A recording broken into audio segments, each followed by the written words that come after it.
मैं अभी एक बारी गिफ्ट टैक्स को स्टार्टिंग से पढ़ा रहा हूं, बहुत इंपॉर्टेंट है। जब तक यूएस टैक्सेशन में रहोगे तब तक आप इसको यूज करने वाले हो। ठीक है।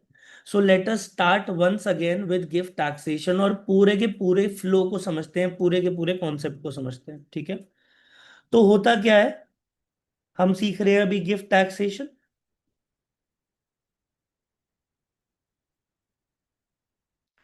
एंड नाउ ये है डोनर जिन्होंने गिफ्ट दिया, और ये है डोनी जिन्होंने गिफ्ट लिया। अब डोनर ने जब गिफ्ट दिया तो हमें यह बात पता है कि गिफ्ट टैक्स कौन पे करता है? गिफ्ट टैक्स डोनर पे करता है। हमने थोड़ा ना बोला था हमें गिफ्ट दो, हमें गिफ्ट भी मिल रहा है, हम टैक्स भी दे, ये तो बिल्कुल सही बात नहीं हुई। तो जो डोनर है वही गिफ्ट टैक्स पे करेगा। तो अब केस बनते हैं दो। इस गिफ्ट पे donor has paid gift tax, या फिर donor has not paid gift tax. दो ही केसेस बन सकते हैं। डोनर ने कब गिफ्ट टैक्स नहीं पे किया होगा? जब उसका गिफ्ट की वैल्यू $18,000 से कम हुई होगी फॉर दैट डोनी, तभी उसने गिफ्ट टैक्स नहीं पे किया होगा। उसके ऊपर तो उसने किया होगा, राइट? अब donor has paid gift tax, अगर डोनर ने गिफ्ट टैक्स पेड किया है तो डोनीज बेसिस, मतलब ये प्रॉपर्टी डोनी के लिए क्या टैक्स बेसिस रखती है, हमने वो जानना है। क्योंकि कल को डोनी फ्यूचर में सेल करता है तो डोनी सेल प्राइस में से कुछ माइनस करेगा ना, जो उसका टैक्स बेसिस है, तभी तो वो कैपिटल गेन कैपिटल लॉस निकाल पाएगा, है ना? तो डोनीज बेसिस क्या माना जाएगा? डोनीज बेसिस माना जाएगा, पहले देखो, about if the gift tax has not been paid. If the gift tax has not been paid, donee's basis is equal to the donor's basis, क्योंकि कोई गिफ्ट टैक्स पे नहीं करा तो उसका कोई अप्रिसिएशन का जो प्रोपोर्शनेट अप्रिसिएशन की वैल्यू ऑफ गिफ्ट टैक्सेशन है वो डोनीज के बेसिस का पार्ट नहीं बनेगा। लेकिन अगर हमारे डोनर ने गिफ्ट टैक्स पे किया है तो फिर जो डोनीज बेसिस है वो डोनर्स बेसिस तो रहेगा रहेगा, ऐड हो जाएगा जितनी वैल्यू अप्रिसिएशन करिए उस प्रोपोर्शनेट में गिफ्ट टैक्स, यानी कि FMV on the date of gift less the adjusted basis या फिर the tax basis of the donor divided by FMV less 18K की एनुअल एक्सक्लूजन है जो आप लोगों के लिए एप्लीकेबल है 2025 के एग्जाम के अंदर, इनटू गिफ्ट टैक्सेस। ठीक है, into gift taxes paid by the donor. ये बन जाएगा आपका बेसिस। क्या इतनी बात क्लियर हो गई? अब next thing is subsequent sale of the received gift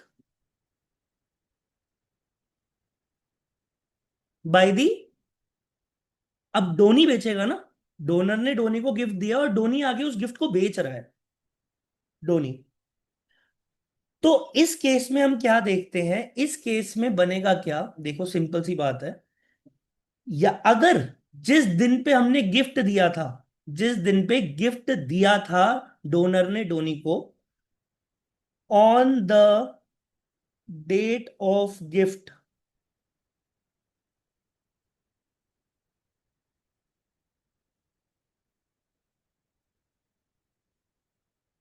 on the date of gift we check,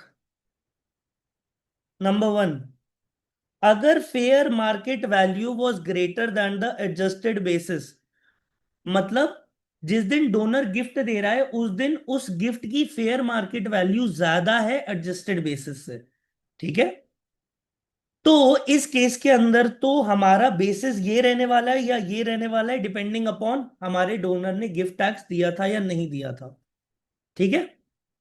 तो जो हमने बेसिस निकाला है वही वही यूज होंगे, दिस और this. It's either going to be donors basis or donors basis plus proportionate amount of gift tax with respect to appreciation in the value।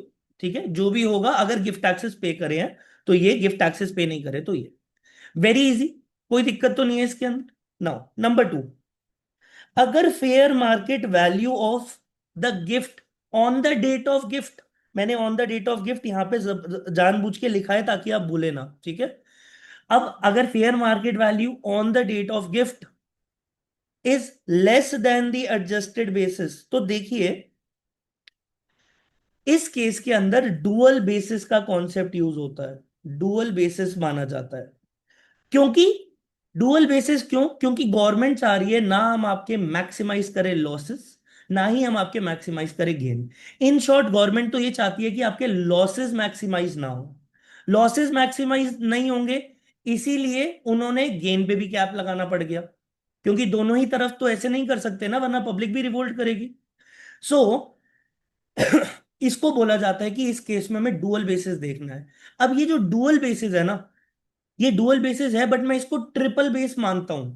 Triple basis मैं प्रूफ करूंगा कैसे। नाउ वो कह रहे हैं कि अगर आपने इवेंचुअली अब इस चीज को सेल किया एंड आपको ऑन सेल आ रहा है लॉस, तो आपका बेसिस क्या माना जाएगा? आपका बेसिस माना जाएगा जो कम था, जो कम था, क्योंकि लॉस कम हो, इन दोनों में से जो भी कम था वो माना जाएगा। सपोजिंगली सेल प्राइस है आपका 500, फेयर मार्केट वैल्यू है 300, और या फेयर मार्केट वैल्यू है 400, एडजस्टेड बेसिस है 300, ठीक है, ऐसा था। तो अब आप मुझे एक बात बताइए, अब आप निकालेंगे इसके अंदर से लॉस, ठीक है, हमें लॉस बेसिस यूज करना पड़ेगा इन केस ऑफ लॉस, और गेन बेसिस यूज करना पड़ेगा इन केस ऑफ गेन। अगर हमारा गेन आता है तो भी हमें मिनिमाइज करने हैं अपने प्रॉफिट्स, और अगर हमारा लॉस आता है तो भी हमें मिनिमाइज करने हैं अपने लॉसेस। नाउ कुछ सिचुएशन ऐसी है कि this is your fair market value, this is your adjusted basis. आप एक सेकंड के लिए इनको हटा दीजिए, फिगर्स हम एग्जांपल से अभी करेंगे, फिर से आपको समझ में आ जाएगा। दे आर सेइंग कि अगर आपका लॉस आ रहा है सेल प्राइस के अंदर, सेल प्राइस के अंदर लॉस आ रहा है, और आपका एफएमवी छोटा है, तो आप इसको यूज करेंगे, इसको माइनस करेंगे। एंड अगर आपका गेन आ रहा है, आप एडजस्टेड बेसिस माइनस करेंगे, आप गेन कम निकालेंगे। और अगर आपका सेल प्राइस एडजस्टेड बेसिस और एफएमवी के बीच में कहीं लाई कर रहा है, तो you will neither book a loss nor a gain. So hey in this case no gain and no loss. And no gain no loss कब आएगा? जब सेल प्राइस ही आपका टैक्स बेसिस बन जाए। सेल प्राइस में से आप टैक्स बेसिस माइनस करोगे, इक्वल होगा, तभी तो जीरो आएगा। तो अब आप मुझे एक बात बताइए, क्या ये डुअल बेसिस हुआ या एक तरीके से ट्रिपल बेसिस हुआ? एक तरीके से ट्रिपल बेसिस हो गया ना। एक बार हम ये यूज कर रहे हैं, एक बार हम ये यूज कर रहे हैं, और एक बार हम ये यूज कर रहे हैं। That's why I consider it as a triple basis and not a dual basis. क्या ये बात समझ में आई? एंड ट्रिपल बेसिस को बताने का एक और रीजन है, ये याद रह जाता है, ये भी याद रह जाता है, ये बंदा भूल जाता है, एंड एग्जाम के अंदर वो आपसे ये वाला पूछ लेते हैं जानबूझ के, कि बताओ कितना आएगा गेन और लॉस, क्योंकि गेन और लॉस तो आएगा ही नहीं, ठीक है, अगर आपका sale price lies between FMV and adjusted basis. Okay, understood? Clear है? एक एग्जांपल से समझते हैं। अब फेयर मार्केट वैल्यू सपोजिंगली है $500, पहले का भूल जाइए, ये वाला। मैं आपको दूसरा एग्जांपल दे रहा हूं। एडजस्टेड बेसिस है $600, और सेल प्राइस है $700। $700 है तो एक तरीके से आपका गेन है। बताइए, गेन ही है ना आपका।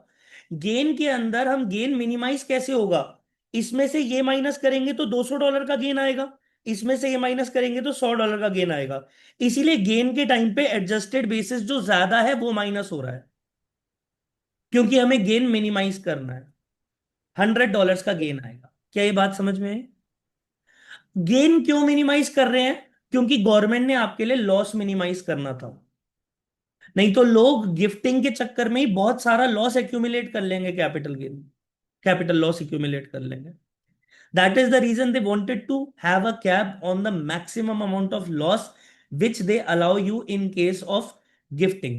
Okay, now if the sale price instead of this what I have taken was 700, इसकी जगह अगर मैं सेल प्राइस ले लूं अब $200, तो मैं टैक्स बेसिस क्या मानूंगा कैपिटल गेन निकालने के लिए? Fair market value. क्योंकि देखिए यहां से यहां पे देखे जाएंगे तो मेरा लॉस कितने का आ रहा है? कैपिटल लॉस, कैपिटल लॉस मेरा आ रहा है $400 का। इस केस में कितना आ रहा है मेरा कैपिटल लॉस? कैपिटल लॉस आ नेगेटिव थ्री रहा है हंड्रेड 300। तो उन्होंने इसीलिए हमें बता दिया अगर आप लॉस आ रहा है आपको on subsequent sale by the donee, loss आए और फेयर मार्केट वैल्यू कम थी एडजस्टेड बेसिस से on the date of gift, तो आप क्या करोगे? आप लॉस बेसिस के अंदर फेयर मार्केट वैल्यू को टैक्स बेसिस मानोगे in order to calculate your gain and loss. ठीक है, loss, and in order to calculate your gain you will use tax basis as adjusted basis. Now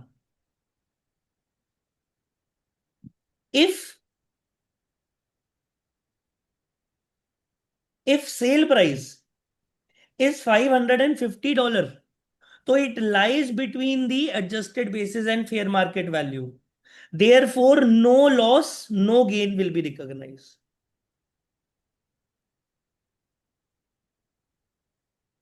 क्या ये बात समझ में है? क्लियर है? एग्जाम्पल के साथ समझ में आया? न्यूमेरिकल है ना? सर अगर सेल प्राइस 575 होता तब तो भी। 575 भी इसके अंदर लाई करेगा, 599 और 501 से लेके कहीं भी कोई भी हम्म। लॉस रिकॉग्नाइज नहीं होगा। ठीक है, और अगर आपको लग रहा है कि कोई गेन लॉस रिकॉग्नाइज नहीं होगा तो क्या, कोई दिक्कत नहीं है, फिर भी सब्सिक्वेंट सेल होगा कभी ना कभी, तब कर लेगी गवर्नमेंट टैक्स की वसूली। है ना? क्लियर है ये बात सभी को?